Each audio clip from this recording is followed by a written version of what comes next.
ওয়ানহার, আমি আপনাকে দান করলাম কাউসার, সুতরাং আপনি সালাত আদায় করুন এবং কুরবানি করুন শুধুমাত্র আপনার রবের জন্য। কুরবানি হবে শুধুমাত্র কার জন্য? রবের জন্য। আবার কোরআনের অন্য আয়াতে আল্লাহ বলেন, কুল ইন্না সলাতি ওয়া নুসুকি ওয়া মাহইয়ায়া ওয়া মামাতি লিল্লাহি রাব্বিল আলামিন। এই তিনটি আয়াত, একটিতে কুরবান শব্দটি এসেছে, আরেকটিতে নহর শব্দটি এসেছে, আরেকটিতে নুসুক শব্দটি এসেছে। তো তিনটা আয়াত আমাদেরকে কি মেসেজ দেয়? সালাত এবং কুরবানি হবে, নহর হবে আল্লাহর জন্য, নুসুক হবে আল্লাহর জন্য, কুরবান হবে কার জন্য? অর্থাৎ আমরা এখন থেকে নিয়তকে বিশুদ্ধ করে নেই, আমরা যারাই কুরবানি দিব আল্লাহর খুশির জন্য, আল্লাহর ভয় হৃদয়ে রেখে, শুধুমাত্র রবের জন্য, সামাজিকতার জন্য নয়, মানুষ খারাপ বলবে কি ভালো বলবে সেজন্য নয়। যখন নিয়তটা এমন হবে তখন গরু বড় না ছোট সেটা কোনো পার্থক্য করবে না। তখন পার্থক্য করবে কি? কোন শরীরের টাকা হালাল, কোন শরীরের টাকা হারাম, কার বৈধ ইনকাম, কার অবৈধ ইনকাম, তখন এইভাবে শরীর খোঁজা হবে। আর উদ্দেশ্য যখন হবে লৌকিকতা, তখন শরীর খুঁজবে কিভাবে? টাকা আছে কার কার কাছে। আজকে অনেক মানুষ বড় গরুর পিছনে গিয়ে কোরবানিটাও কি দিচ্ছে না। হয়তো ছোট একটি গরু হতো, অল্প কিছু বস্তু ভাগে পেত, এখন ছোট গরুতে কোরবানি দিলে লোকে কি বলবে? মানুষ তিরস্কার করবে, এত ছোট গরু, তোমরা পুরো বাড়ির সবাই 7 জন মিলে এটা নিলে। এজন্য অনেক সামর্থ্যবান আছে যারা কি করে না, বড় ধরনের অ্যামাউন্ট জোগাড় করতে পারে না, কোরবানিও দিতে পারে। আবার অনেকের সামর্থ্য আছে, লোভ তাদের ভিতরে এসেছে যে কোরবানি দিলে আবার মানুষকে দিয়ে দেওয়া লাগে, না দিলে তো সবার কাছ থেকে আসে, এজন্য ইচ্ছা করে কি দেয় না, কোরবানি দেয়। অনেকের সামর্থ্য নাই, হাওলাত করে ঋণ করে সুদে টাকা নিয়ে কোরবানি দেয়। এই বিধান আল্লাহ দিয়েছেন। কোরবান যেটাকে আমরা বলি, কোরআনে কয়েক ভাবে শব্দটা আসছে। কোরবান, আরেকটা হলো নুসুক, আবার এসেছে মানসা, আবার এসেছে নহর। কুরবানির ইতিহাস এখন থেকে নয়, কুরবানির ইতিহাস পৃথিবীর সূচনা লগ্ন থেকে। আল্লাহ বলেন, হে নবী, আপনি তাদেরকে আদমের 2 ছেলে কুরবানির ঘটনাটি যথাযথভাবে তিলাওয়াত করে শুনিয়ে দিন। ঈদ করবা কুরবানা, স্মরণ করুন সেই সময়ের কথা যখন তারা দুজনেই কোরবানি করল। আদম আলাইহিস সালামের প্রথম সন্তান হলো কাবিল, কাবিলের সাথে তার এক যমজ বোন জন্মগ্রহণ করেছিল। দ্বিতীয় জোড়ায় হাবিল, হাবিলের সাথে তারও একজন যমজ বোন জন্মগ্রহণ করেছিল।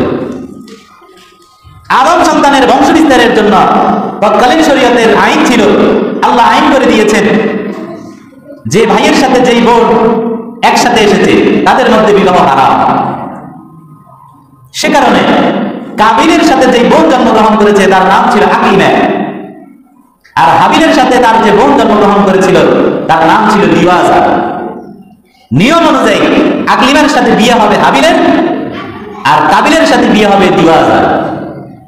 কিন্তু ঘটনাচক্রে আকলিমা ছিল একটু বেশি সুন্দরী, এজন্য কাবিল বলল যে আমার সাথে যার জন্ম হয়েছে সে যেহেতু আমার সাথে পৃথিবীতে এসেছে তার ব্যাপারে আমি বেশি অধিকার রাখি, আমি তাকে বিয়ে করব। সে মানতে চাইল না।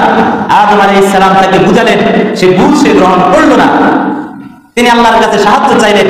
আল্লাহ বলেন, যাও তাদের দুজনকেই বলো কুরবানি করার জন্য। এই কুরবানির ইতিহাসের শুরু। আল্লাহ রাব্বুল আলামিন চমৎকার করে কোরআনে বলেন, ফাতুকুব্বিলা মিন আহাদিহিমা ওয়া লাম ইউতাকাব্বাল মিনাল আখার। আদমের 2 সন্তানই কোরবানি করলো। হাবিল পশু পালন করতো, সে একটি দুম্বা, সুন্দর একটি দুম্বা সে পাহাড়ে রেখে আসলো। কাবিল কৃষক ছিল, সে তার উদ্ভিদ গম থেকে ভালোগুলা রেখে যেগুলি কোনো কাজে আসবে না এই জাতীয় কিছু পাহাড়ে রেখে আসলো। আল্লাহ রাব্বুল আলামিনের পক্ষ থেকে আল্লাহ রাব্বুল আলামিন আগুন পাঠালেন। আগুন এসে হাবিলের দুম্বাকে আকাশে উঠিয়ে নিল, আর কাবিলের শস্য যেমনি আছে সেভাবেই পড়ে রইল। অর্থাৎ বোঝা গেল হাবিলের কোরবানি কবুল হয়েছে, কাবিলের কোরবানি কবুল হয়নি। এরপরে কাবিল হাবিলকে হত্যা করছে। হত্যা করতে গিয়ে সেখানে একটি কথা আছে, এই কথাটা থেকেই আমাদের কোরবানি যারা করুন তাদের শিক্ষা। কাবিল কি বলল? ক্বালা লা আকতুলান্নাকা, হাবিল, অবশ্যই অবশ্যই আমি তোমাকে হত্যা করব। হাবিল বলল, ইন্নামা ইয়াতাকাব্বালুল্লাহু মিনাল মুত্তাকিন। তোমার হয়তো শরীরে শক্তি আছে, তোমার প্রভাব প্রতিপত্তি আছে, তুমি হয়তো আমাকে হত্যা করতে পারবে, কিন্তু জেনে রাখো আল্লাহ রাব্বুল আলামিন শুধুমাত্র মুত্তাকিনের গুলোই গ্রহণ করে। আল্লাহ গ্রহণ করবে কারটা? মুত্তাকিনটা। সেই লেসন, সেই পাঠ আমাদের সকলের জন্য। মেয়ে বিবাহের উপযুক্ত, কোরবানি না দিলে মানুষ কি বলবে? অথবা মেয়ের বিবাহ হয়েছে, এখন যদি কোরবানি না দেয় তাহলে মেয়ের জামাই কি বলবে? সবাই কোরবানি দেয়, আমি যদি কোরবানি না দেই সমাজের মানুষ কি বলবে?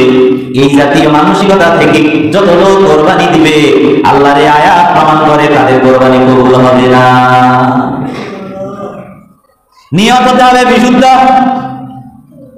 কোরবানির আরেকটি কথা এসেছে সূরা কাউসারে, আল্লাহ বলেন, ইন্না আতাইনাকাল কাউসার ফাসাল্লি লিরাব্বিকা ওয়ানহার।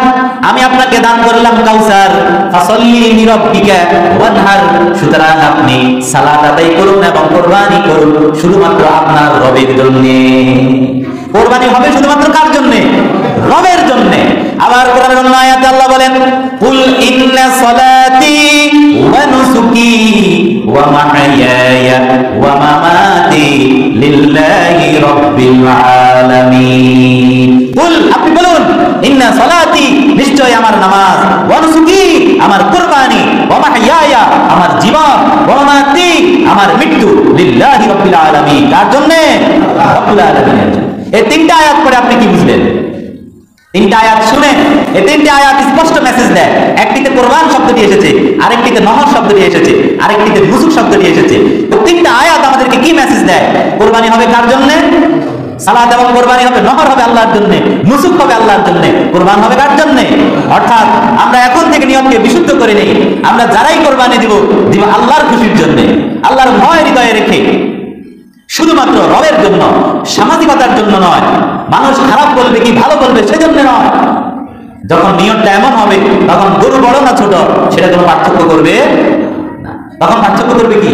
কোন শরীরের টাকা হালাল, কোন শরীরের টাকা হারাম, কার বৈধ ইনকাম, কার অবৈধ ইনকাম। তখন এইভাবে শরীক খোঁজা হবে। আর উদ্দেশ্য যখন হবে লৌকিকতা, তখন শরীক খুঁজবে কিভাবে? টাকা আছে কার কার কাছে, অমুকের সাথে শরীকে গেলে না আমরা 2.5 লক্ষ টাকা দিয়ে গরু কিনতে পেরেছি, এর শরীকে দিলে তো আমরা পাইব না। আজকে অনেক মানুষ বড় গরুর পিছনে গিয়ে কোরবানিটাও কি দিচ্ছে না। হয়তো ছোট একটি গরু হতো, অল্প কিছু বস্তু ভাগে পেত, এখন ছোট গরুতে কোরবানি দিলে লোকে কি বলবে? মানুষ তিরস্কার করবে, এত ছোট গরু, তোমরা পুরো বাড়ির সবাই 7 জন মিলে এটা দিলে। এজন্য অনেক সামর্থ্যবান আছে যারা কি করে না, বড় ধরনের অ্যামাউন্টও জোগাড় করতে পারে না, কোরবানিও দিতে পারে।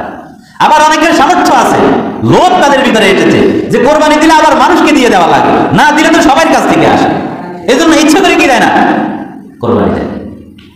অনেকের সামর্থ্য নাই, হাওলাত করে ঋণ করে শুধু টাকা নিয়ে কোরবানি দেয়। এই বিধান আল্লাহ দিয়েছেন। কোরবানি হবে শুধু তার জন্য, এবং প্রকৃতপক্ষে আপনার যদি সামর্থ্য থাকে, আপনার যেটুকু সামর্থ্য যতটুকু, আপনার গরু তত বড় হবে, আপনার ছাগল দিয়ে দিবেন। কিন্তু যাদের উপর কোরবানি ওয়াজিব তারা অবশ্যই কোরবানি দিতে হবে। যাদের উপর কোরবানি ওয়াজিব নয় তারা চাইলে দিতে পারেন, তবে দিতে গিয়ে বাড়াবাড়ি যাতে না করে। সুদ নিয়ে কোরবানি দেওয়ার কোনো প্রয়োজন নেই।